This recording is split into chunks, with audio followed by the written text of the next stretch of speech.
Ate, paano mo nakayanan yung nangyari sa inyo? Hindi ba mahirap? Pinagsisisihan mo ba?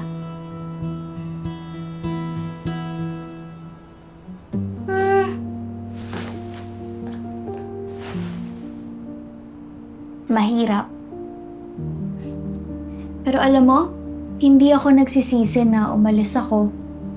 Ang pinagsisisihan ko, yung pinagpalit ko yung pagkakaibigan namin para lang dito. Lang? Hindi lang ang relasyon nyo, ate. Kahit hindi mo sinira yung pagkakaibigan ninyo, hulog pa rin naman kayo sa isa't isa. Hindi mo rin matatawag na friendship yun. Ba?